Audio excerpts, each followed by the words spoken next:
your fucking head.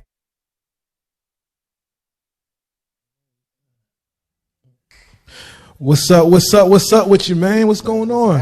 Hey, listen, it's all good, man. Back here for another great episode, man. Welcome back, everybody. My name is Malcolm Yates. And we live. Right. And you know what I'm saying? And let's go. Andrew Nelson. And listen, we here are the narrative. Let's go ahead and get some housekeeping done. Yeah. Share this link. Like it, man. Absolutely. Tune in. Right. Listen, also, we need your participation. You know what I mean? It's good to have you guys chiming in now that we live. We're able to see your questions. We're able to see what's on your mind. And we'll read them off, man, and see what's going on. Right. And I think we got a real good show today, man. So if we get some participation, what's up, Christy? What's happening? Yeah, man. The participation today gonna be pretty big because we got some cool topics Absolutely. to talk about. Absolutely. And it's been a lot going on in the world today, man. It has, man. That's why we was kind of like excited to get in the game because, man, it just seems like we just getting hit with another and another and another and another, whether it's you know through cultural things, social media. Is like, yo, we getting hit up, politics, right, man. So you know, one of the things that we definitely wanted to talk about that's really, you know, hitting people and at home and hitting them on a seat, like right at the kitchen table, right, is the Supreme Court decision, bro. Man. Well, which one? Right, that's what I'm saying. So how about that one? Right, the Supreme Court decision. Yo, these dudes are throwing a no hitter. Right. It was the affirmative action joint, right? Which we need the to definitely student talk loans about that. joint, right? The student loans overturned, and the LGBT joint, right? So and that's kind of like a Trojan horse. Sheesh, yeah, man. So we might as well just hit them in that order then. Hey, let's do it. All right. So affirmative action. Yeah. That's a blessing in the storm, right? So boom, right? This is the real issue that I could see with affirmative action. The real issue is that for a long time, since the beginning of the country, right, there has been gatekeepers of power, of free enterprise, and of the economics in our country. Okay. Right? There's always been a gatekeeper. 85% of the wealth has been distributed, right, amongst the elite 1%, which is a specific demographic, and the other 15% of the wealth has been distributed for all of the other masses to live off of, feed off of, and operate off of. And what affirmative action kind of did was it said, hey, listen, we understand that you have been economically harmed for generations, right?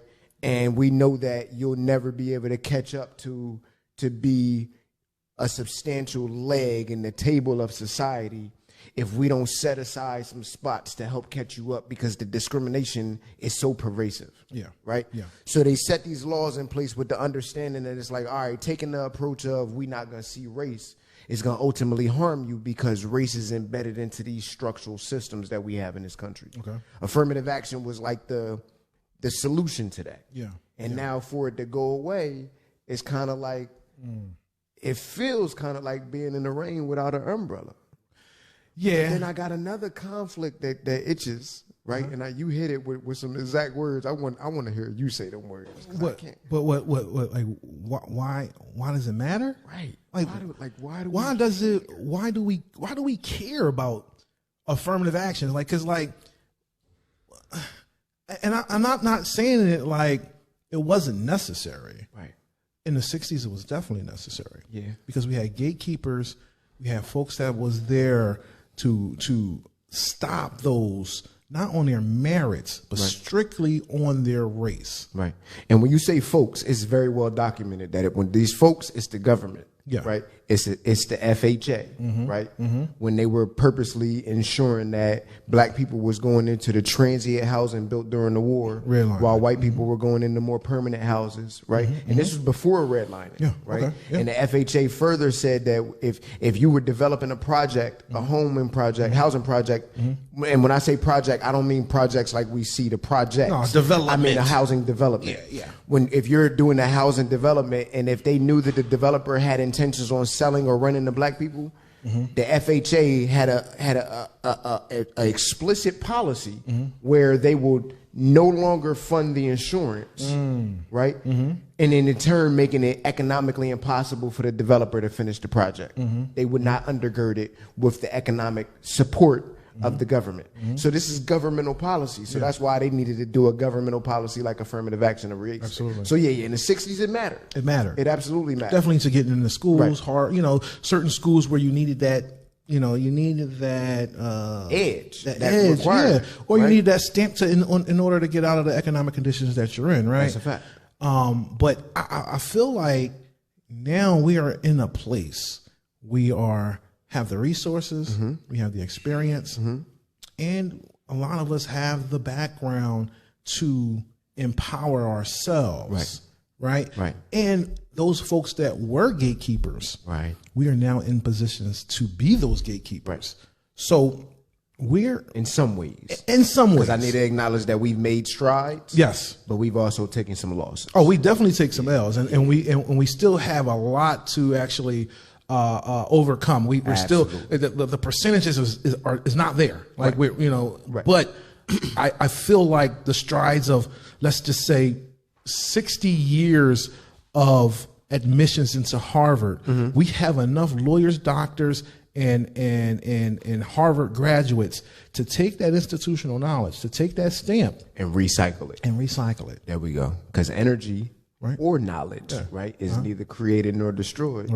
It's just transferred. That's right. So I like it. So why cry for that acceptance to get into a Harvard when now we have the resources to pour into a Howard? So what I'm hearing the wise brother say is Lincoln, that we don't need affirmative action. Let's embrace our own colleges that are historically black colleges and universities, and let's take that brain trust that we've developed during this time of affirmative action and start putting it into our own institutions and supporting and going to our own institutions. Yeah, why not, right? I agree. Because removing that law, now what that does to me is it removes, now it shows the scarlet letter that people are hiding of racism. Right. Because now if you never want to be in there, in 5 years it's going to show. It's going to show that your institution is inherently racist. Because it's allies and other folks and other people who understand the whole diversity and inclusion thing. We went through a whole gamut of that to understand that an organization is better when it's diverse, right? They understand that things are have better exposure when you add different walks of life. Right. So when you add, Good morning, Mr. Cooper. When you remove that, right, and you remove that, now I don't have to. You are now showing me your hood. Right. So now why do I need to ask for your acceptance when you're showing me your hood? Because if you're not going by my merit, if you're not going by my SAT scores, by what I do outside my extracurricular activities, and all this lined up, and you're still going by the simple fact that my name is Malcolm or Malik or Rashonda or Rashida, you're telling me that you're as racist as you want to be now. That's exactly what it is. And the laws were just allowing you to scapegoat and give us, like, we're sometimes it look like we cry for acceptance and to fit in only to get crumbs. And it's like, why would I want to fight for your crumbs when we can go ahead and have this whole table here at Cheney, have this whole here, take those take those professors who have that Ivy League education and instill it back at home? Like, why is that not the idea behind it? Well, so like any good scholar would say, we got to support the naysayer argument. So now I feel inclined to bring this up. So why? I call it being the defense attorney. Right. We got to be the defense attorney now, right? This is why. I did a little bit of research through my sister. Shout out to Ashley. Went to a HBCU, South Carolina State. That's right. My little sister always keep me on point when it comes to this information about the HBCU. Right. So I love it. Yeah. She informed me that there is a disparity in federal funding for colleges. That's a fact. That is a fact. So that if you are a student, it should be a 1-for-1, where if I go and attend a state university, whether it's a predominantly white or historically black, the federal funding should be equal if you're a citizen. Would you agree with that? I agree. Right, but what I found out was it's not equal. So then the question is, well, why don't we go? Well, I think that the reason why affirmative action came about was because there was already a disparity in the government funding, the one that still exists to this day. That's right. So in reality, what ends up happening, and this is the defense attorney part, right? Okay. In order for me to attend the HBCU, I have to spend more money to get an arguably less quality education. Okay. Now, when I say arguably less quality, it's because I don't believe it's less quality whatsoever. At all. Right. HBCU product. Right. Okay. So, but what I do understand is that if you have less economics and less resources, then that's going to put some kind of stress or strain on your operation. Yeah. You know why it's lesser? Why? Because we don't value our own as we value others. Like if we value and actually do the same thing that we do for hip hop and other like Gucci and all these other names, and if we go ahead and pour that back into our institutions, right? Guess who has the value, right? Because what's our spending value? I don't want to get off topic. What's our spending value is? Right? What is it that wants? So it's in the billions, right? Yeah. Our per capita, we something like the 6th largest nation with the amount of money spending power we have. So why is it every time that we decide to support something, it becomes the trend, it becomes the thing, it has something of value, but our own education, we don't value it. We got to go somewhere else. Ooh. Kanye answered that. We didn't said it on the show before because they taught us to hate ourselves and love their wealth. And what you were saying is about the federal government, federal funded, right? Yeah. But who is the federal government? Elected members and elected officials, right? There it is. Right? Right. So it's important. Aren't we heavily like the Congressional Black Caucus? Ain't there Black Senate? It is. Ain't there Black state reps? Ain't there Black state senators? Ain't there Black governors? Right. So why aren't those folks more, I'd say, inclined to ensure that this fair funding is or this, because they serve the people that pay them and not the people that they supposed to be serving. So because when you're an elected official, you're supposed to be an elected official over the majority population and the minority. True, but you also are you're charged to represent the people who elected you, and where you're in your community, right? And you're doing a disservice if you don't do that, right? So if I'm in office, that whole government not fairly funding. That's not a question if I'm state, speaker of the House, or if I'm, elected U.S. senator. Well, that's a good transition into the next Supreme Court ruling then, right? Yeah. Because now let's go to the next part, right? What was that? The student loan? Oh, man. And this is crazy because the student loan, like half of the people in Congress, half of the folks, and matter of fact, I'm going to say 100% of the people that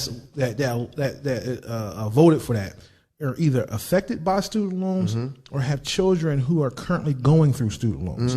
So I don't. And why are student loans so high? Because, dog, they made it a business to send us to college. They made it a profit. And they teach, like they taught the other generation before us, go to the Army, make sure you'll be all you can be. Right. They taught us, go to college, make something of yourself, get an education. Once you got it, nobody can take it. They sold us that, right? They sold us that, and the next thing you know, they allowing everybody and their grandma to open up a college and do predatory lending, and then have us go to school, knowing that half of us is not even really equipped to go to school. Half of us don't want to go to school. Now we go to school for 1.5, 2 years, and then you still come out with no degree and a ton of debt. Right. So then that puts strain on the economy. Exactly. Because you got unsecured debt. That's right. Right. Invested in quote unquote human capital. That's right. But it's in useless portions of human capital where there was no growth and development. So now America don't see any economic return. The household don't see any economic return. And then there's strain, and now it's split. People are like, I paid mine back. And that's not fair. I mean, I get it, right? I do. I get it. You paid yours back. Right. But what was the circumstances that you were able to pay them back? Did you come from a house of wealth? Right. Did you have... And not everybody, because some people parents took extra jobs. Some people this is a great example, bro. To the hustle. My brother, my biological brother. I only got one of them, right? He went and took a job he did concrete work. Okay. Right? Now, mind you, this in his 40s, because my niece just graduated college this year. Wow. Congratulations, niece. Yeah, congratulations, man. So just maybe 3 or 4 years ago, he took a job doing concrete where it was a laborer's job. He had to wear a mask. He was working in the middle of the morning, like getting up at like 2 in the morning. But he did this to ensure him and his wife, because they had a plan to ensure that their daughter would not have college debt. That's what's up. Right. So one great example of how you could do college without debt. Right. But furthermore, the naysayer argument is people like them. Yeah. Right. True. They did that. True. He got up like every morning at 2 something in the morning and put his health at risk, right, to work this labor-intensive job just to bring in enough money so that his daughter didn't have to have this debt. And then now somebody else down the block gets $20,000 in debt discharge. I get you. Right? So it's an emotional thing. So do you give them, let's just say those folks, and we'll try to classify about putting a time period on it, but like just say, do you give those who did that maybe a tax credit? So I think that if there had been enough discourse, right, it could have been made fair. Because I agree, I think somebody should get some kind of tax credit to make it fair. Yeah, to make it somewhat fair. But ultimately, somebody got to eat this cost. They do, because they sold us a dream. And that's what I think. That's why. So I think that the people getting together and having a representation, right, trying to make government work for you.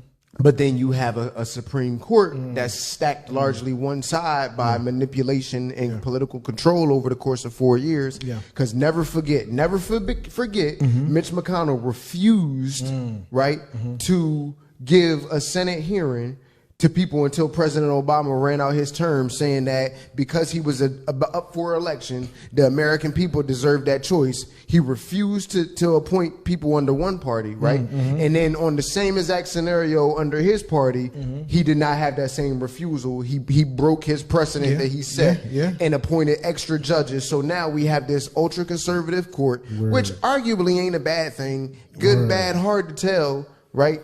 But what we do know is it's affecting protections that has been in place for a long time. It's reversing precedents that have been in place for a long time. And furthermore, it's not necessarily reflective of the will of the masses. It's not. And that's where I was going about to saying, those who paid them off, that's great, and more power to them. But the masses are the ones that's affected. The masses are the one that's hurt and is crippling the economy. The masses are the ones that you do things and you protect it for, or you make these laws. So you don't do it for the exception, you do it for the masses. And this also goes back to just to say, for those who always say, why I shouldn't vote. These things hit you. Like, I don't vote because it don't affect me. Well, guess what? Now your affirmative action got affected. Now your student loans got affected, bro. Yours or your student or your kids or whoever else's. And depending on what state you in, there's another third Supreme Court ruling that we need to start talking about now. We're about to lead into. And this is the one that I call the Trojan horse. Okay, which one is that? All right, so it's in the news. It's deemed as LGBTQ protections or civil liberties being like basically the Supreme Court ruled in favor of this woman who said that I don't want to take photos. She a photographer, and I don't want to service same-sex marriages because I'm a Christian. Website, right? You're a Christian, yeah, exactly. Right. So now, sidebar, that's her choice. It is. But previous to the 1960s civil rights legislation, this was the same way it was, where you had the choice to discriminate. And then that civil rights legislation came in and said that if you're going to be a firm and you're going to do business, you got to do business with everybody, whether you like it or not. And that was the standing precedent until this got reversed. Now, they deemed it on the news as LGBTQ, but what's the connection that's not really being made is LGBTQIA, that's a protected class. That's a class of folk.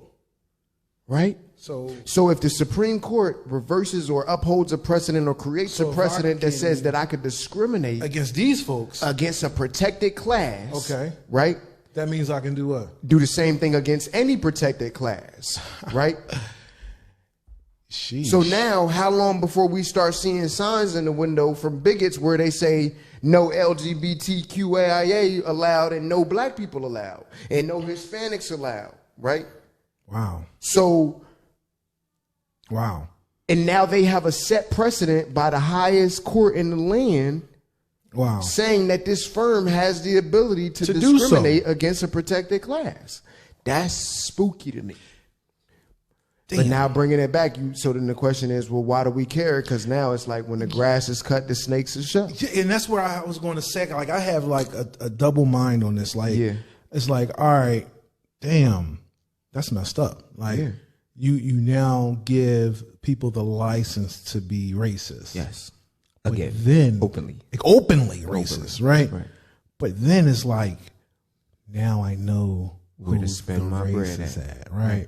Now I know who not to patronize, who not to invest in, who not to go to.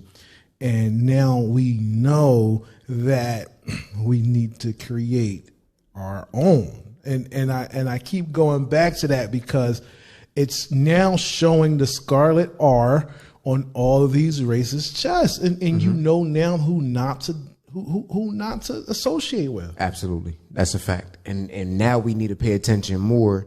Looking at the comments, some of them got cut off, but only became a business when we started going. I believe that politicians should always stick to their word and do right by the community. That's from Dwayne Cooper. I agree with that. Okay, DC, you absolutely right. Christy Barnes, we need balance. Having a member of the Supreme Court should represent the masses. That's the way it was supposed to be, Christy. I agree. And if it had to follow the proper precedent, if Mitch McConnell had not have held hostage those confirmations, it would have been more reflective of all people because both sides would have been represented. That's right. But he withheld the opportunity from the left and encouraged the opportunity on the right, creating imbalances of ideology. How many justices that boy support to appoint? 3? 3. Yeah. Damn. 3. They're all in their mid-50s, bro. All of them. And they in their mid-50s now. Some of them was in their 40s when it started.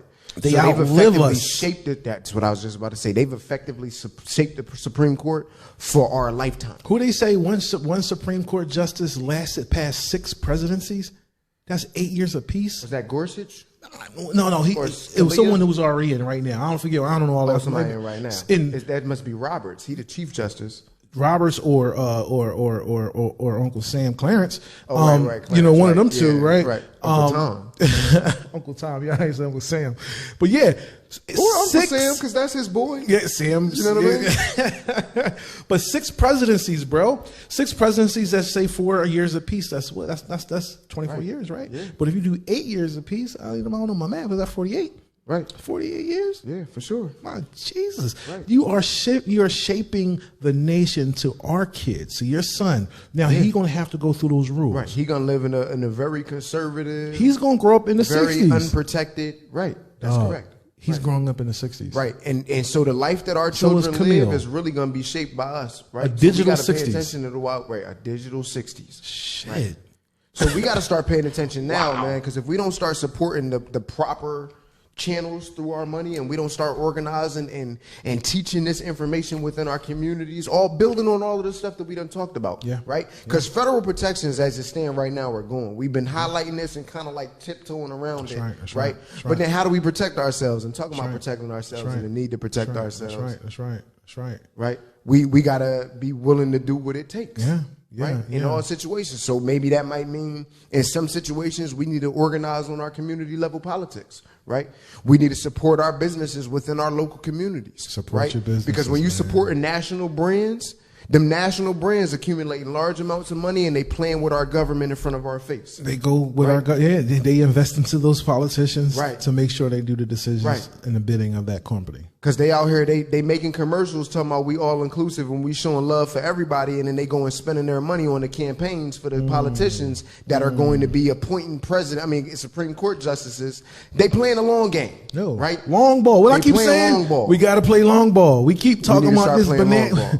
We keep falling for the darn fruit on the stick right in front of us, man. Why? Let's play long ball, bro. We got to play long ball. Man, we keep getting hit, and then we turn around and the next thing you know, I didn't know this what they did. Here we are right now. They've been playing this game for the Supreme Court to take away abortion rights, to take away affirmative action, to take away student loans. They've been playing this game for the last 15, 20 years, and they just hit the home run. And now we sitting here like, how do we get sucker punched 3 times? That's like the Ali rope-a-dope. Christy trying to get me radicalized. She out here talking about taxation without representation. That's right, Christy. Absolutely, sis. That's exactly what it is. That's right.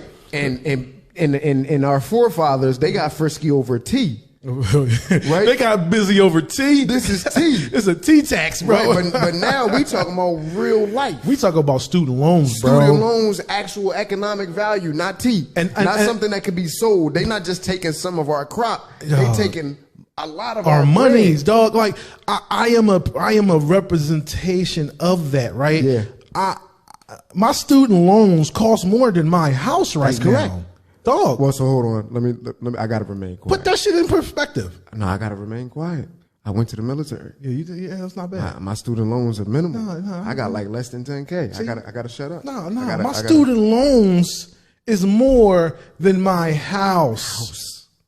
Not the valuation of it, but how much I owe. Right. How much you own it. Right. You owe more debt on your dwelling space as you were. You owe less debt on your dwelling space than you do on the money that you finance for your education, Absolutely. which is really an investment in human capital and intelligence. Facts. And only sees returns That's right. if the market gives you the opportunity to participate That's right. in the free enterprise. Yeah, and it's That's a barrier to entry, bro. outrageous. That's a tax to get into life. And they asking us though, why these millennials or these 40-year-olds is why we ain't better situated?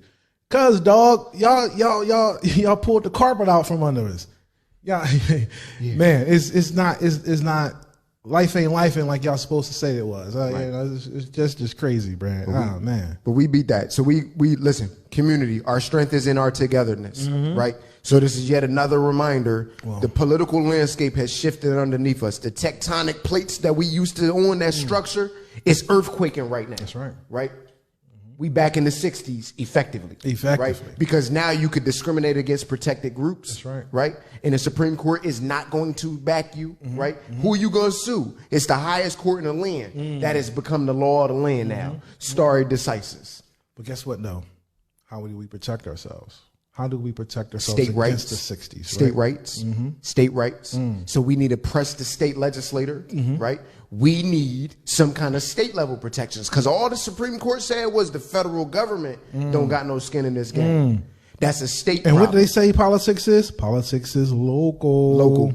And who protects your state rights? Your local elected representatives and officials. Right? 1-for-1 elections. All right. So start learning your state legislator. That's right. Start learning them because they are your line of your line of defense. Right. As I always think, things trickle down. Right. So if it's from the Senate, if it's from the president, the Senate is not on your way, and they're not going to protect you, and the Congress not going to protect you. Then the governor. If your governor can't protect you, then you got your state senators and your state reps. And if those don't protect you, you got your mayor, and then you got your council. So therefore, in order to insulate yourself from the, excuse my language, fuckery, you have to make sure that you vote in elected members that's going to protect your community, but then also to protect yourself. Push policies, and support your own community. My people, you know we could write policy. You know we could write policy and we could bring that policy to our elected officials, right? With a petition signed by X amount of people. The higher that number is, the more power this policy and petition has. Absolutely. You know we could write our own policy. We don't have to wait for government to do it ourselves, and we could start pushing it through the pipeline of politics on our own. You're right. All right. So now, transitioning on Carlisha Hood, my brother. That's where the protections. Carlisha. That is the great example. Her son is a hero. Yeah. He is. You know. Did you watch the video? I saw the video, man. Did you see the way my man was leaning into those hits? Yo. First of all, them Johns was haymaker bombs. Bro, he wear black Air Forces. Yo, and it's a bad, and this may be a bad joke, but she got a chin of steel because those bombs. That is a bad joke. Because those bombs would have knocked out any so the moral person. of the story, that son did exactly what he needed to do because this man was wild. Yeah, he was wilding, man. He was wilding, and the whole situation should have been avoided, could have been avoided, and as he went in there looking for a fight, he went in there asking for it, right? But you know, I gotta play defense attorney on this one in a way. All right, too, I'm listening. It's gonna stress me out. Yeah, I gotta play defense attorney because we also got to be very careful on how we instruct our children to do things, right? Yes. Now, the young boy, the young man, the son, he did what any red-blooded human male would do, or woman or daughter would do for their You had it right with human. Yeah, human would do for their significant other, specifically their parent. Right. But it's worth saying there's a certain level of testosterone that was coursing through his veins. That's right. Right. That made him where he like I have to act. Yeah, you gotta act. And I know that feeling. I know we all know that That's feeling. real. But then there was the reports of, and I don't know, I don't remember if they found that it was true, but her coaching him to continue. Now, that part there, the coaching to continue or further pressuring him to do things, that piece right there is the dangerous piece that I wanted to kind of take out, because we have to understand, specifically our ladies, that you guys hold certain powers that can either make or break. Right. And we saw the potential of that man's future being broken. Yeah, man. And things could have, if this was maybe a different time, that little boy could be going down for life. Right. But it's worth saying that, so this is a great example of the system working for it, right? Working in the right way. There was evident threat of life being lost. Oh, yeah. Right. So we made little nutty ass jokes about it, right? Yeah. Because we got to keep it a little light. Yeah. We've been covering heavy content. Absolutely. But in reality, right, the jokes were rooted in the reality that man was hurting her. Yeah. Right. Not too many of them hits was she gonna be able to withstand before she lost her life. That's right. So in a life or death situation, in a kill or be killed situation, my man responded in kind, and the law understood that, right? There was no malice, there was no intention of murder or harm. This was preservation of life. Here's a question though. What's up? Why did the 14-year-old have a weapon? So I don't think the 14-year-old had a weapon. From what I can understand, it was in the car. It was the mom had the weapon. It was her weapon. She had a concealed carry permit. Okay. From what I understand, now he went to the car and go grab it. Any police reports? Neither did I. But I understand that from the video and from the commentary that he went to the car and grabbed it. Okay. So again, my people, I want to make sure I preface this. I didn't read any police reports. Yeah. Normally, I'll do a little bit more research, but we're reporting on this after the fact, after the charges was dropped, right? Yep. So as a result of that, but no, so the 14-year-old didn't have the gun, and I agree, like we got a certain power, not just moms more so, because women in general hold a power. Women, y'all hold the key if you ain't know. Y'all do. Y'all know. Right? Yeah, sure. But so yeah, as a mom, she held a certain level of power, but also as a parent, when you giving instructions, your child gonna respond in kind. Exactly. Right? So almost like that training, but again, so I think the law saw this for what it was. This was a preservation of life. And that boy was a hero. Let's say it back to the defense attorney. Is shooting that young man in his back, is that acting in kind? If I was in retreat, let's say so you retreating, right? But I'm 14, and I know I just watched you attack my mom. Am I certain that you retreating, or how can I be sure that you're not going to do something to come back? Well, as a 14-year-old, you don't know the law not to shoot somebody in the back, right? Furthermore, right? But as an adult, you shouldn't be coaching. You shouldn't coach your kid. You should. I don't think she. Oh, so she said shoot him in the back. So for what I'm hearing, she asks, or again, this is all speculatory. Like I said, I didn't know that. I hear that she was coaching him to continue. Understood. And Christy spoke on that there was moments of de-escalation presented. I mean, that's fair. But what I don't want to do, I don't want to put this boy on trial. No, he's not on trial. Listen, right. At the end of the day, I'm very the most innocent person is the son. Right. If anybody who needs to have any type of recourse is the two adults. Right. I agree. Right. Yeah. So those two adults was in it. The kid did what he was supposed to do. His mom instructed him to do something, and like any person on this world, they're going to do what their mama says. Right. But it's your parents' especially when you think that it's her life. Yes. Yeah. But also, we got to give her a pass because she had just got smashed in her face several times. She couldn't have been thinking. So it could be safe to say that she might have been off her thoughts a little bit. But she was also a little angry. Right. So she a lot of angry. Yeah. She wanted me in to the make face sure. Once I'm gonna be angry. You hit me 3 times. Yeah. I'm living. And if you never been punched in the face, and now I'm in survival mode, yeah. and now I'm seeing red, and that's the humanity in me. Yeah. And I believe that that's why charges was dropped. Yeah, at the end of the day, I can understand why the charges were dropped, but I do not feel like that young man should ever have any type of mark or blemish on his jacket. Right. Again, that's both parents. I mean, both adults and adults make those decisions. Man. But now it's up to us as the society, because now that the charges are dropped, it's up to us as a society to make sure that he don't have no marks on his record. Absolutely. People, we got to come together. We got to learn this young man's name, Mr. Hood. I want to find out his name. But we need to remember his name. I did see Nicki Minaj reached out speaking about sending him to college. Okay. Right? Like, so we have the power. He's only 14, He bro. only 14. My gosh. And because of our connectedness in social media, we have the power to be able to create the stage for this young man. Yeah. Right? Yeah. We could receive him as a hero. We can create his narrative. What? That's what we doing here. All right. We want to create his narrative to make sure that he don't got that blemish on his jacket. Right. We also want to change the narrative of that young man exerting that anger and that violence against the mother. Right. Right. But we also want to make sure the narrative of, listen, when you know that you are in harm's way, Right. shut up. And I know that's hard to hear. But, and I'm not, no excuses, nothing. He said, stop. Now, all that could have been avoided. We all got to take our own accountability. That man should never have touched her. But also, that could have been avoided of being an adult. You know, a lot of times we want to sit in our own pride and our own ego, and nobody going to tell me to stop. Nobody and then we sit there and have an event escalate just because of our selfish pride and ego. Right. Now that could never have happened. One, that young man should have never touched her, and secondly, that argument should never commenced. Right. For sure. Right. So once he said, "On my grandmama," because you and I both know as men, when somebody threatens you, Right. or you have a sense of danger. Right. You know, either you're going to fight or flight.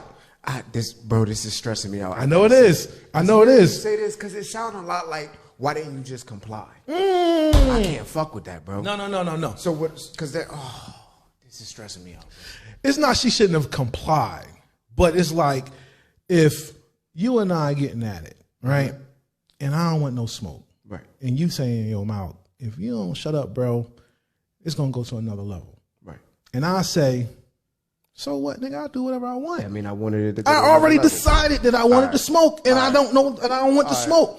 So now when you bring it to me, oh no, don't bring it to me. But I already warned you, bro, because I'm already at my last whim. You know what I'm saying? He clearly had something on his shoulder. Yeah. He went in there with an attitude. He could have been mentally off, right? So she could have been seeing the signs, and she didn't have to continue to keep going. So I don't even want to say that, but you know, and that brother could have had some mental issues. He could have had a lot of stuff on his shoulders, right? And you just don't want to antagonize certain things. I'm not saying live your life as a sucker. I get that. You know what I'm saying? Don't live. I get it. You don't want to create problems for yourself. Yeah, I do understand. And as both adults, I do understand. They had both the opportunity to make that a non-event, and they both could have been living their lives as it was. Now, one person's life is gone, and this other person's life has now forever changed. And that young man who is the hero, it will never erase off of him by killing another human being. That's a fact. He is never going to be the same. Counseling, right? And it could be argued that part of the reason why he'll need this counseling because his mom wouldn't stop. Yeah, I see the logic. Yeah, it makes me itch. It does. To be honest with you, it does. I'm with you, bro. Right? I'm with you. You're not wrong. But I'm calling it as it is, right? And I'm not, and I'm removing all types of feeling out of it. I'm just calling it down the line. You know, Malk in the middle, straight. You know what I'm saying? Just trying to make it down the line, man. You're not wrong. But we got to protect accountability and taking accountability and protecting. And all of that, I think this is a great transition. We got a video we want to play it. Let's read some of these joints as he gets the video together. Your eyes are a little bit better than mine, bro. I can't. I'm in a restaurant full of men. Oh, it went away. He could have escalated it anyway. As soon as he saw they were filming and turned up, yep. The double-edged sword of violence, glorified in some community. It's also the initiation process of becoming violent from now on. I don't know if it's glorified, Chrissy, as much as it is that when you in the hood and everybody around you hard and hurting and carrying around pain, you got to put that shell on almost like a filter all for the protection. Time. Yeah, because you know, like I know, because we went to the same schools. People gonna try you if you present yourself weak. Mm-hmm. I'm at this Chinese store with my last $20. No, I shouldn't be at the Chinese store, but you understand. But I'm, I got all this on my back. Everybody in there hurting. We all from the same hood, right? We all, and so more important. Okay, so the video is played. We ready? All right. So let's go into it. Let's do that. Man, 2/3 of our kids are being raised by the women, and like I said, when I say being raised, I'm not saying there needs to be a father. I would like a father in that house, but I know it's not enough of us to go around. Yeah. We are not even being accountable to the boys in the hood. And we're complaining about the women. I argue with women who are making babies with the irresponsible men that we didn't raise correctly. That's bullshit. All right. That's wimp-ass, weak man shit. Take responsibility for our shit. Stop scapegoating them. Yeah, I could agree to that. All I'm saying is look at all we could be doing better, man. Half the black boys in the 4th grade can't read. What black men doing about that systemically? Black boys are the most unemployed teenager in America. What black men doing about that? Not Pookie and Ray Ray, you kept talking about? We letting them raise right before our eyes, and then we want to criticize us for ending up with one when we should have made sure there were none. Listen, we all got choices. Just like if I choose to live a lifestyle, you're dealing with individualism again. I can't but that's deal with part that. of choices. No, it's not. We have to deal with this systemically. Here's systemic factors at play. You totally divorce your analysis from any systemic factor. So, wow, powerful message, man. That's powerful, man. That you know. And it struck me. It poked me a little bit. Yeah, because man. It's like, because that's the reality, right? What role and responsibility are we taking in this? We need to take the responsibility. Right. We need to take our accountability of not creating an atmosphere, or even a scapegoat for the men or young boys that's being raised, let's just say, incorrectly. Right. Right. He said, "How did they get there in the first place? How did they get there?" So it says accountability, right? And I'm gonna be the defense attorney on this one, man. All right. Hold on. So let me before you go ahead. Let me make the claim. Mm-hmm. So the claim is clear. Black men, we got to stop gaslighting women and saying like, boom. You raise these boys or this and that, when in fact the reality is that the reason why these things are off and out of structure is the absence of our presence. Yeah. So we got to take accountability for that. We do. So now you saying, but always for sure, we got to play devil's advocate. Always, right? So I'm playing the defense attorney, and I always say, no matter what it is, my father always says, Malcolm, no matter what it is, it's always going to be your fault.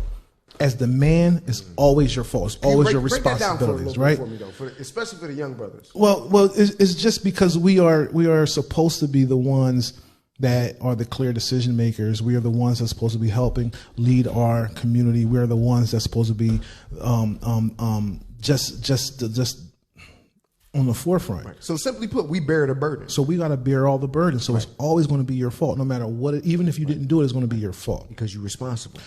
But what I say is the defense attorney on this one is this, right? All right. And I say this to a lot of my sisters all the time.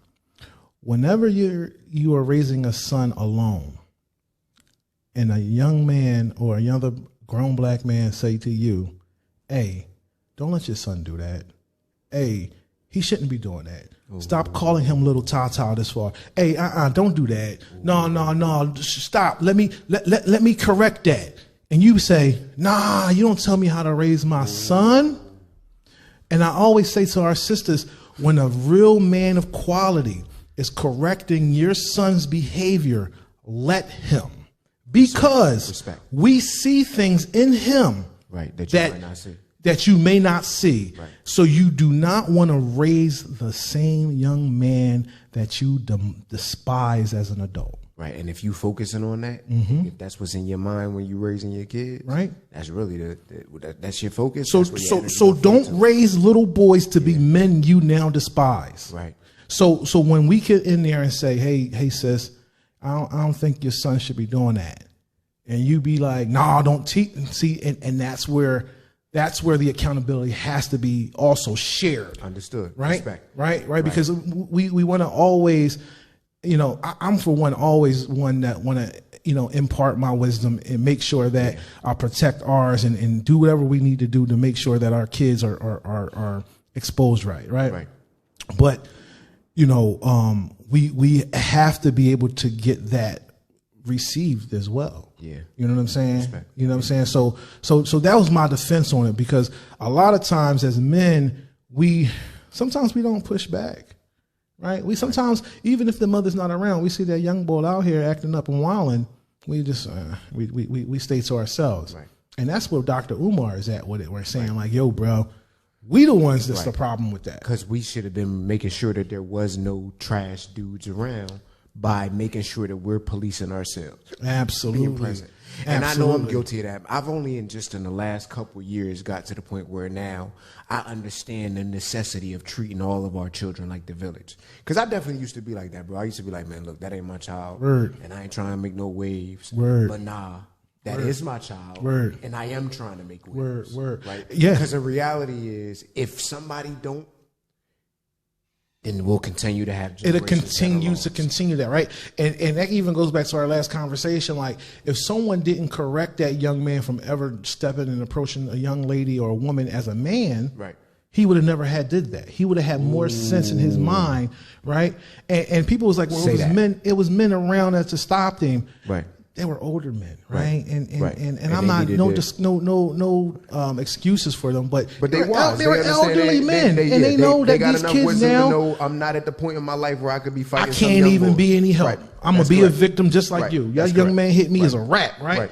But it's our generation, it's us, we're the ones that gotta and it's unfortunate. We gotta correct those wrongs. Right, we do. And specifically us, because we at the power structure. That's right. 50 and under. We at the age where we are them. We gotta correct them. Yeah. But it also has to be received, and it has to be going on soil that's able to receive that. But giving credit where credit is due, bro. What's that? And I can say this with absolute honesty, man. Anytime I come into contact with children and their mothers are around and they single moms and I do my thing, I'm never met with opposition, bro. That's true. I gotta say that. I gotta give credit where credit is due. And that's what's up. And shout out to all those sisters. But you know why? What's that? Because you present yourself and you have demonstrated yourself as someone that they should listen to. That's fair. Right? And I appreciate that. And I do understand some of the mothers like, yo, dog, I don't know you. Right. And I get that protection. Right. I do get that protection. But you also got to understand that, I took this quote from someone. Our last heard state rep Harris say it, but I added it to it. They said children are like Polaroids. All you have to do is give them some exposure and they'll develop.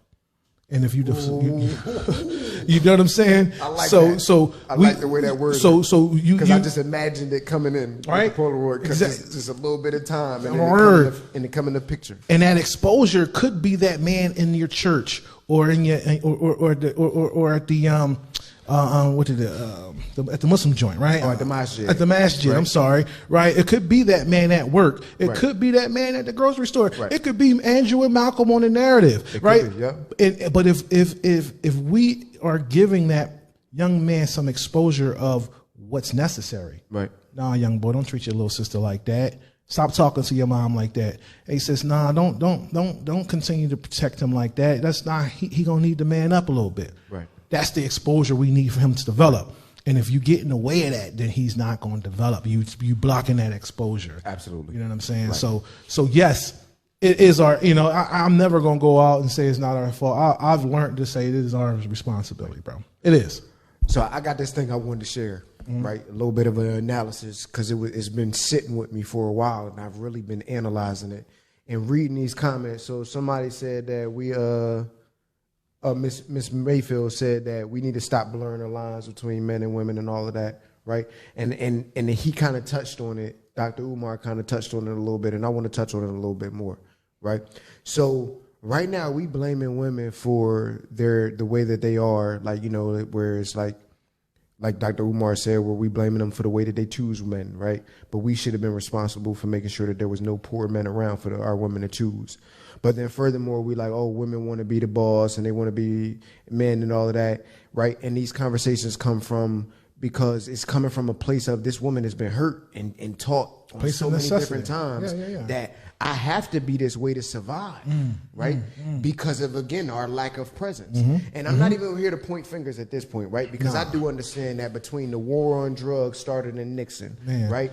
Where it started out with heroin in our neighborhoods. It's always been a campaign. And then it moved into crack in our neighborhoods. To break up black men. And then it moved into mass incarceration.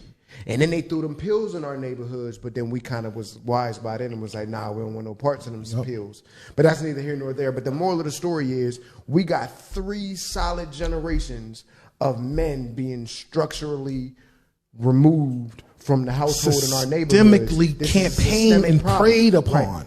Welfare. Then the people who didn't turn to drugs, it was an economic thing. Welfare said that if you're going to receive this governmental assistance that you need because you're poor, because your husband can't find work, because they're systemically shut out of it, right? If you're going to receive this, we're going to come and inspect your house, and if we see any trace of a man in the household, he gots to go, or you lose your funding. That's right. Right.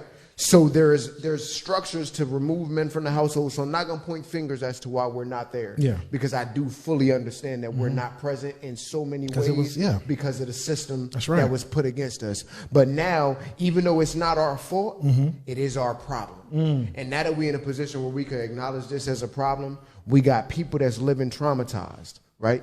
Women that's living traumatized, and they doing the best they can. I know so many women that did what they had to do. What you talking about, Drew? Absolutely. I got pregnant. I got left with a child, and I did what I had to do to raise it. And then how dare us have the audacity to go point the finger now at the quality in which they raised this child in trauma.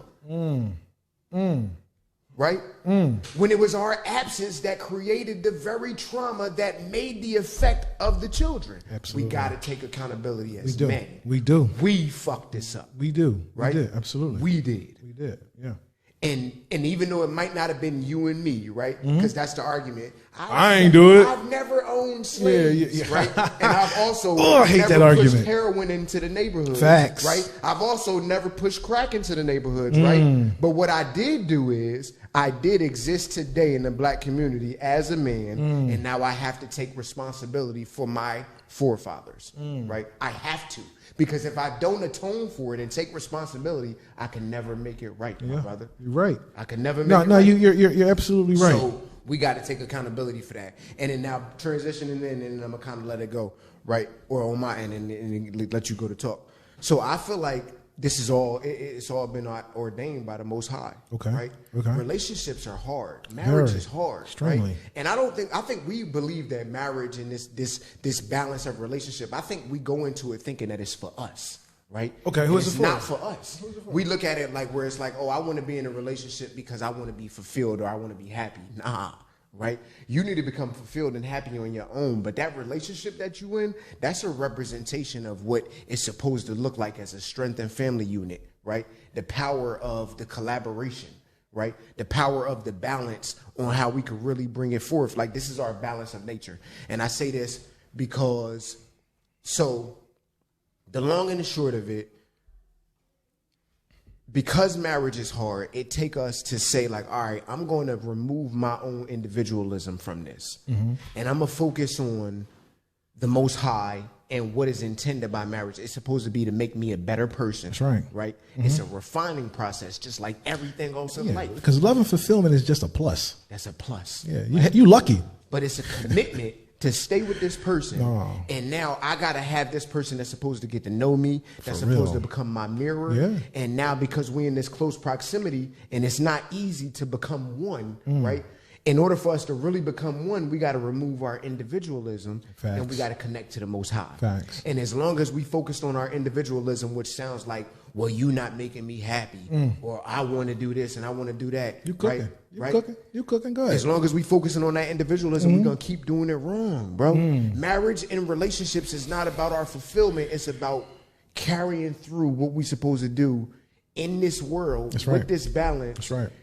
Understanding that we don't have all of the answers, but together we could produce the fruit that's necessary.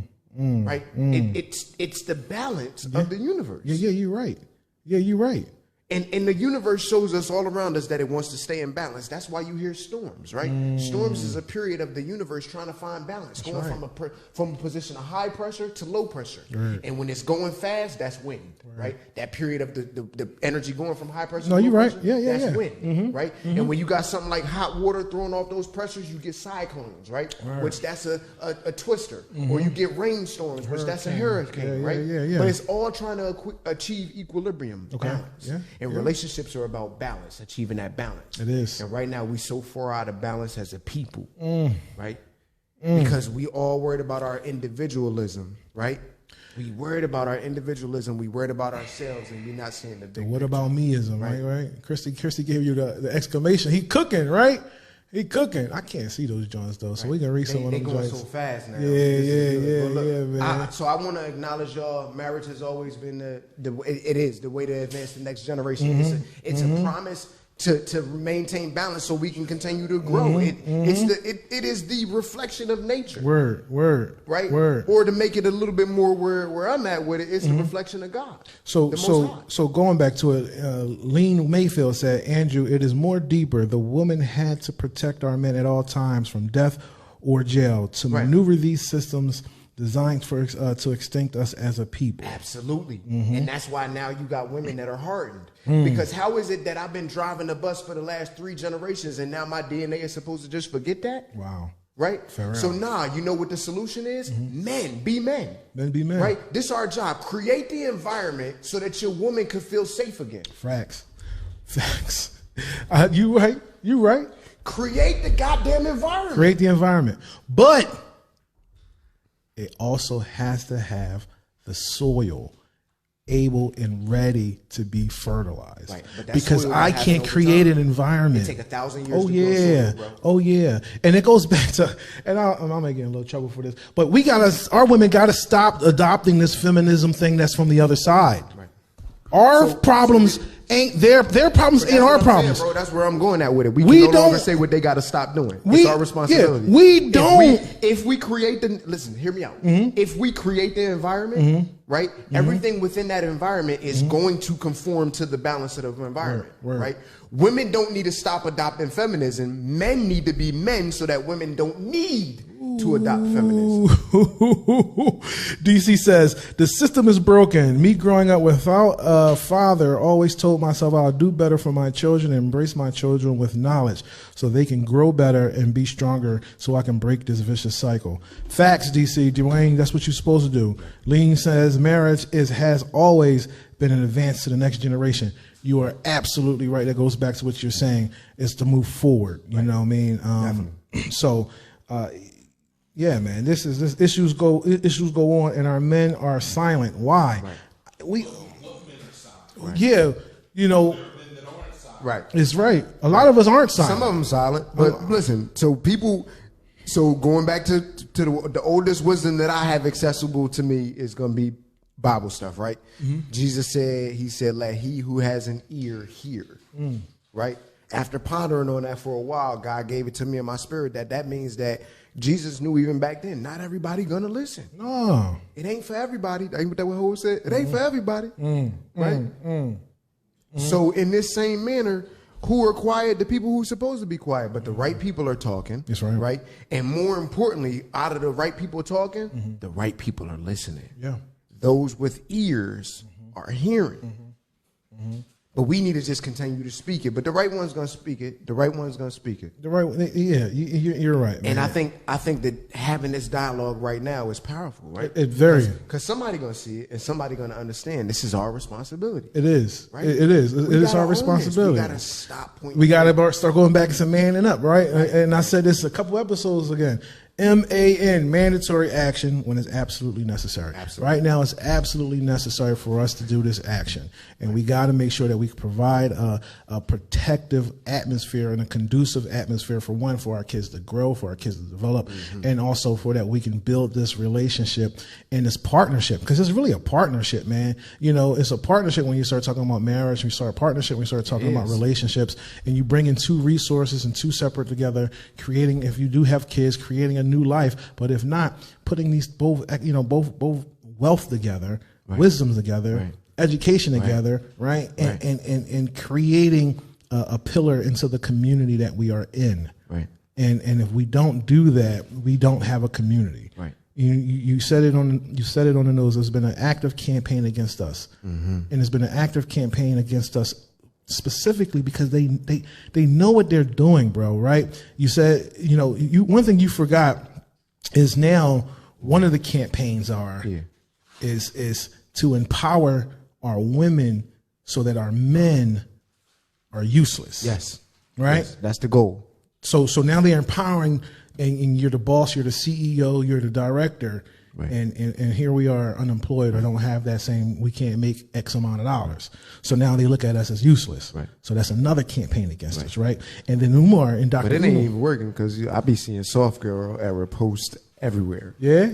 Right. So That's what's up. I think the philosophy is being rejected. Yeah, and even Dr. Umar had puts another campaign against us is when they start talking about our young black boys on with the specialized education and making sure that they have certain things, and now you put them on what is it? You give IED. them IED, yeah. Mm-hmm. So not IED. IEP. IEP, right? See, I'm mixing my acronyms. Yeah, IED, cool, that's right? an improvised explosive device. Right. My whole life coming out.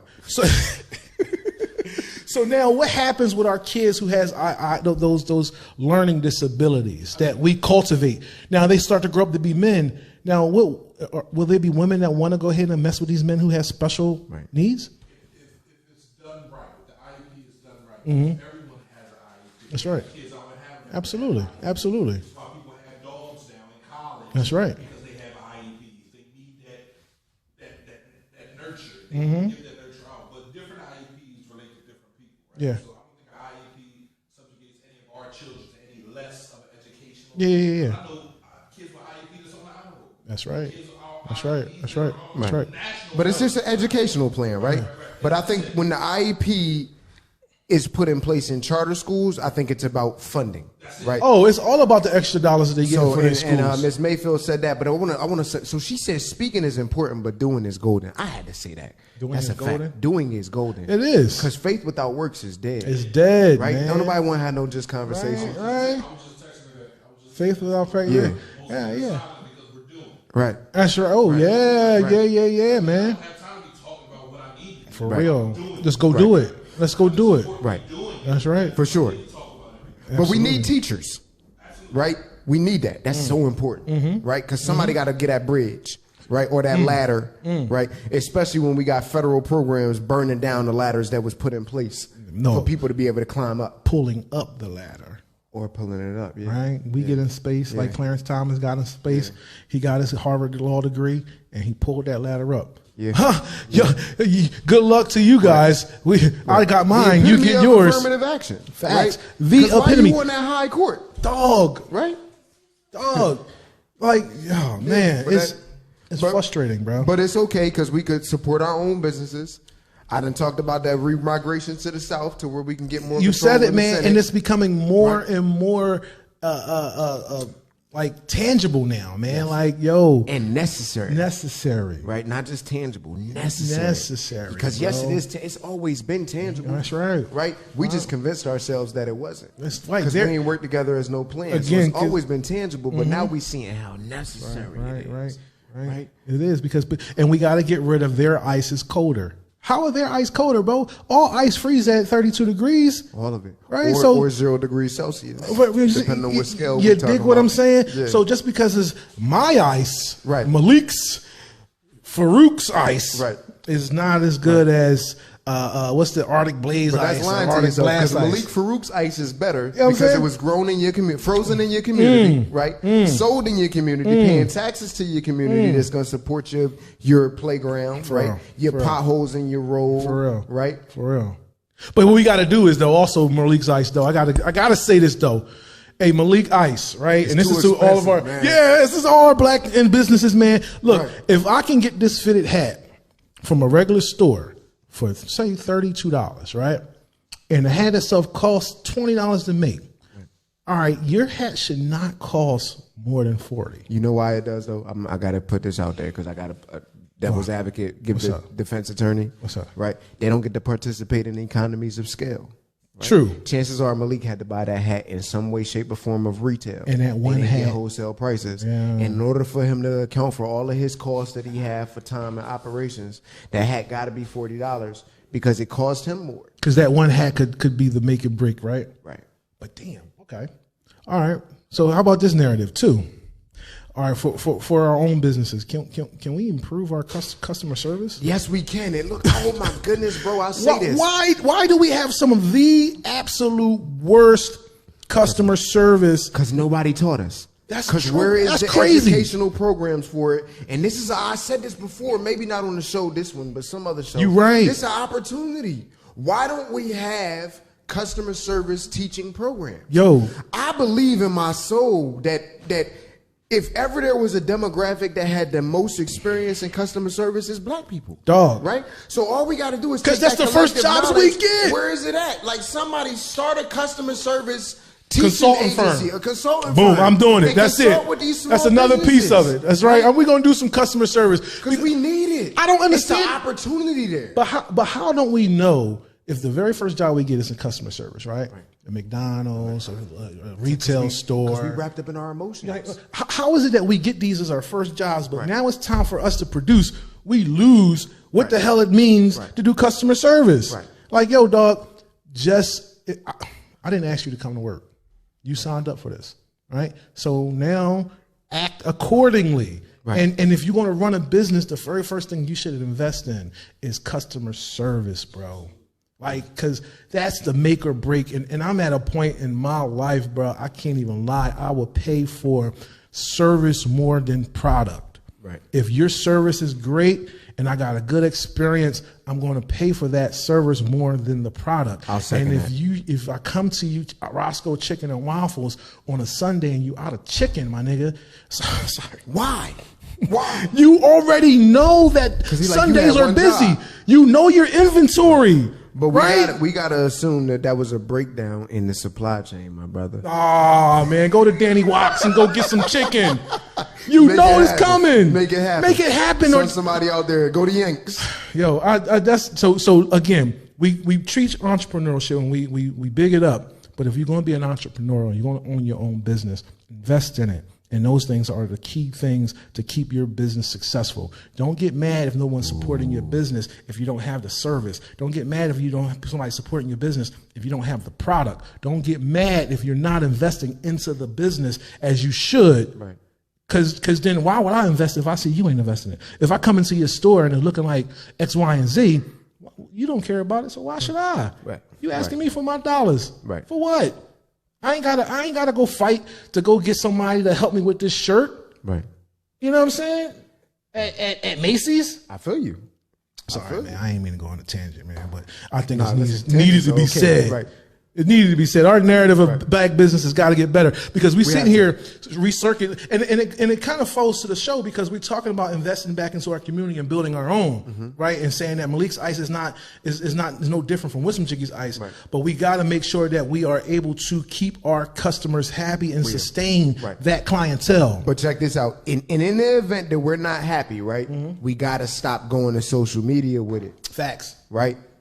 I'll get you that. If Sam Finkelstein went into a shop, right, and Sam Finkelstein was not happy about the service that he got from Harry Weinberg, right? Huh? He's gonna write a letter and he's gonna communicate that directly with him, and he's gonna say, "Look, this is what you need to do," and here are the resources available. Absolutely, right? And we'll never hear about it. Yeah. And then the next time he comes back in, because he will be back, because he's not gonna stop supporting them. Because they do it. Right? Stays in that community when he about comes 32 back, then, times, right? Then the little bit of progress that he did make, because it might not be a complete change, but the little bit of progress that he did make, he's going to acknowledge that progress, right? And he's going to work with him until he grows. That's right. Right? We got to start doing that same thing. Stop destroying each other publicly and then complaining that we don't have nothing. For real. Of course we don't, because every time we get it, we destroy it. Right? And stop destroying a goddamn park. Stop destroying our stuff. But I'm tired of going to the park and seeing the little thing that's supposed to jiggle around and spin my kids. It's broke everywhere. Same thing with the basketball net. Why y'all tearing down the nets, bro? Man. What do you get out of destroying a basketball net? Right. Right. Because you miserable at that. Yo, right. man. Because you miserable at that and you bored. Right. Stop it. Yo, stop it. Stop destroying. Because, a lot of times the very first thing when someone is upset, what's the first thing they say if you in a good establishment? Man, I'll tear this shit up. Right. Why do we do that? Why is that our very first response? Right. Man, I'll break this, man. I don't care. I'll throw it. Why? I was younger and I used to do stuff like that. Yeah, we all did. It comes from being in a destroyed neighborhood. Come from blight. Right. That's right. That's all you see. That's right. That's all you see. That's right. So I'm going to make them miserable. Word. Right. So you go to the park, that's teenagers. Word. Definitely. It's definitely teenagers. No doubt about it. Right. Word. Definitely. Right. You come from destruction, that's all you can get. Right? That's why we need to go out here That's right. That's right. Y'all don't care about the next generation. Who's gonna take care of Who's going to take care of y'all? Right. Miss Mayfield spitting.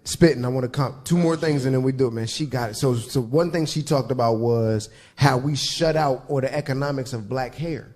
How is it that we are the largest consumer of black hair products, right? But we don't own any part of the industry. Not at all. And we're systemically shut out. And then the other thing she said, you cannot discuss the propaganda, right? Or we can't discount the propaganda that's been fed into our mind, right? They taught us to hate ourselves and love. They will fight the narrative What that Tiara we don't say? support Is our it own the because right we name? do. I can't see Tiara it from Gully, right there. customer service is part of hospitality. Hospitality is taught at home. Bingo. Facts. That's a fact. That goes. Well, Not all right, homes. But that's right, but that you're again, right. that's teaching us I again. don't know if y'all can hear it, that's but to P your said point. not all homes. You're That's right. to your point. You're not right. taught certain things in the crib, so therefore you go out and act as such. Right. Learn how to everything. Supposed to be. No, Right. everything starts in the crib. Right. But Everything. So whether you're teaching constructive or destructive behavior, The right? accountability falls on the parent. Right. Yeah. Wrong. Go My into kids that. ask me all the time. Why are we doing this? We don't even do this in school. I said, you're doing it because you don't do it in school. What are you talking about? Where do education start at? Exactly. And then how are you gonna if you can't parent your kid at home, why you think a teacher is going to be able to do so? That's a fact. I don't care about. Listen, I'm here 8 hours, but you are relying on these teachers to do the things that you're supposed to be doing. You pop that kid out. You decided to have those children, parents. So you now have to sign up for. You have to go honor your not always. contract. They didn't ask to Not be always. here. Not always. Yeah, Not listen, always. yeah. They didn't always decide. Sometimes it was a little accidente. And before the Supreme Court ruling, you had an option. Never mind. We're not even going to go there. We're not even going to go there to that option. But the fact is, you had 9 months to prepare, and now you prepared. Right. And you get 5 years to prepare yourself for your kids going to school. Right. And now you understand what you have to do for your children. And you can't keep saying you don't know why little Johnny is this way. It's because you didn't teach little Johnny shit. Right. You can't say, well, our little boys is acting up on you. Don't know why he's like, I don't want your student and I don't want your kid to disrupt my kid. Right. My little daughter, my kids are going to school to learn, bro. Why does they got to be in there with yours? All children want that correction. Right. Need that correction. Right. They desire structure. Absolutely. Right. Children gravitate to the more structured parent. That's right. Until they become teenagers, then they rebel against that structure. But then they circle back around and find themselves back. Teenagers are a special thing. 7 years where they need that structure from They do. the parent. They need it to be done a certain type of way. Listen, sit down and read. My father gave all that. Word. When I turned 14, I was rebelling against everything. Word. They taught me. Word. You know what I mean? Then I come back to 21. I'm like, oh shit, I gotta get over it. Yeah, and you be like, yo, dad was right. Mom was right. I was bugging. I was tripping. Right? Give it to them, man. And allow the village to help out. And again, that goes back. You cannot get mad at the man on the corner for chastising your son for doing something disrespectful. That's right, man. Because he did it. Yeah. And accountability is key. We there. That crack came into the system and we just began to Wipe away those dudes. Nobody. around our kids. Right. We've all been hurt. And I know some people have dealt with trauma. That's right. But everybody not out there hurt your kid. Nah. I'm trying to teach him something so he can grow up and be a better man. I'm just trying to give them this game, man. But we making strides contrary to the propaganda, because if we wasn't, bro, then federal protections wouldn't be rolling back. Right? Because as an educator, I agree. I feel sorry for you teachers, people man. getting nervous. That's right. That's why the attacks are getting higher. That's right. Right? That's why the protections are getting lesser. That's right. That's why things are shifting, because we moving. Yep. We waking up. We involved. Fathers, we are involved. That's right. That's right. Right? I see right now in this room. Man, listen, dog. If you not, you got to be a dad. Hey, look, if you're not a pop man, if you listening to this, man, and you know you some things you can step up into being in your dad game, step up, man. And we get it. You can't Step pour from up. no empty cup. But You that's know? where, so let's all get together. And if you need your cup filled up so you can go pour it into your family, That's right. Come get with us. Come holler. Right? Come get with some good brothers. Come get holler. your cup filled up, right? Come Because that's what we're holler. going to do. We're going to be about positivity and grow together. Let's hang out. Let's put some time in it. You know what I mean? Exactly, man. And be there for each other because we got to do it. We have to, because if we don't, no one else will, man. And they're waiting for us to fail. They're waiting for us to give up, bro. Right. They're waiting for us. But we haven't. They're waiting. They've been trying. Just like they've been Palestine, trying they're they've been trying since the existence of man for us to give up so they can overconquer it, right? Right.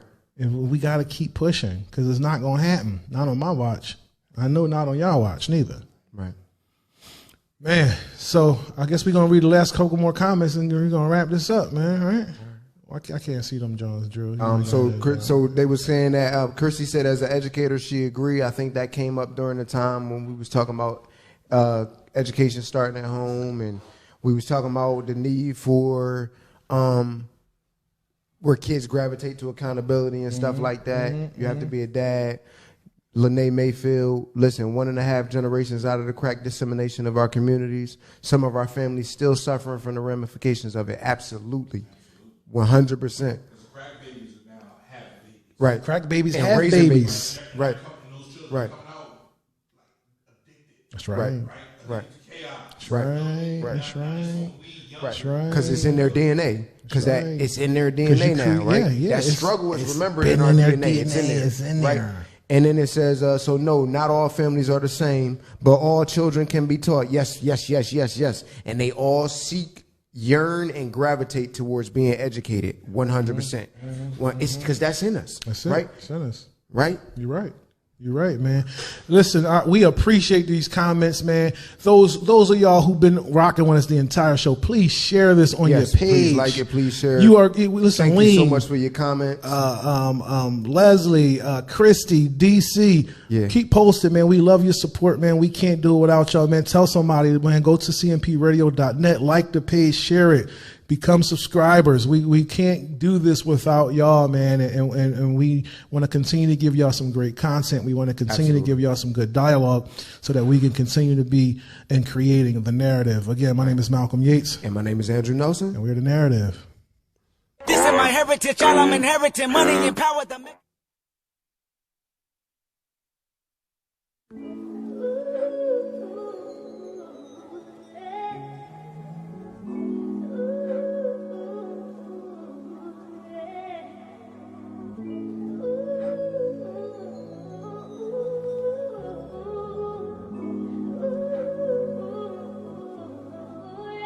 Got it, Bobby.